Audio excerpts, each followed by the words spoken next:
పదవి బాధ్యతలు చేపట్టిన కొద్ది గంటల్లోనే ట్రంప్కు వ్యతిరేక గాలులు వీస్తున్నాయి. ఆయన నిర్ణయాలపై అమెరికాలోని పలు రాష్ట్రాలు భగ్గుమంటున్నాయి. ఇదేం నిర్ణయాలు అంటూ కోర్టు మెట్లెక్కుతున్నాయి. బర్త్ రైట్ సిటిజన్షిప్ రద్దు చేస్తున్న అమెరికాను కుదిపేస్తున్నాయి.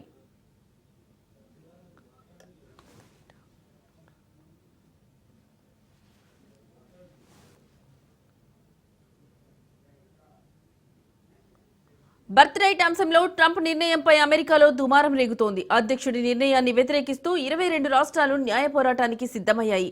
బర్త్ రైట్ సిటిజన్షిప్ రద్దు చేస్తూ ఆదేశాలు జారీ చేసిన 24 గంటల్లోని దానిని సవాల్ చేస్తూ కోర్టులో దావాలు వేశారు.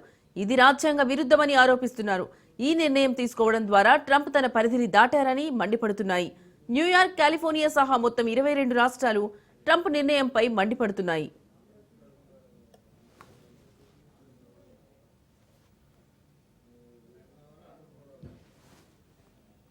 దేశంలో జన్మించే పిల్లలకు ఆటోమేటిక్ గా సంక్రమించే పౌరసత్వ హక్కును కాలరాస్తున్నారని ఫైర్ అవుతున్నారు నేతలు. అధ్యక్షుడు సంతకం చేసిన ఆర్డర్ను అమలు చేయడానికి అనుమతిస్తే ఏటా అమెరికాలో జన్మించే పిల్లల హక్కును నిరాకరించినట్లు అవుతుందంటున్నారు. రాజ్యాంగపరమైన హక్కులను తొలగించే అధికారం ప్రెసిడెంట్కు ఉండదని చెబుతున్నారు.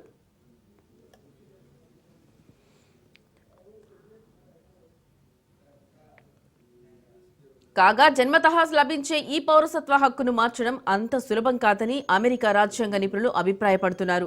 రాజ్యాంగ సవరణ చేయాల్సి ఉంటుందన్నారు. అయితే ఇప్పటికే 22 రాష్ట్రాలు వ్యతిరేకిస్తున్న కారణంగా రాజ్యాంగ సవరణ చేయడం కష్టమని అభిప్రాయపడ్డారు.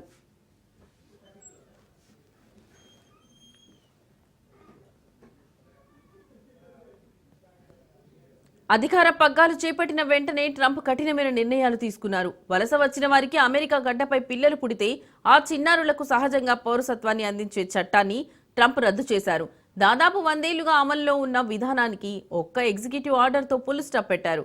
అక్రమ వలసదారులకు అమెరికాలో పుట్టే పిల్లలకు లభించే జన్మతః పౌరసత్వాన్ని తమ ప్రభుత్వం గుర్తించదని ట్రంప్ స్పష్టం చేశారు.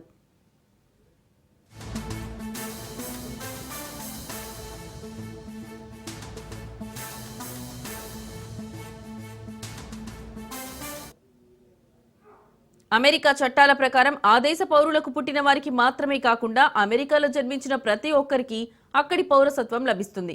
అమెరికా గడ్డపై పుట్టిన వారంతా ఈ దేశ పౌరులే అనే ఉద్దేశంతో 1868లో 14వ రాజ్యాంగ సవరణ చేసింది.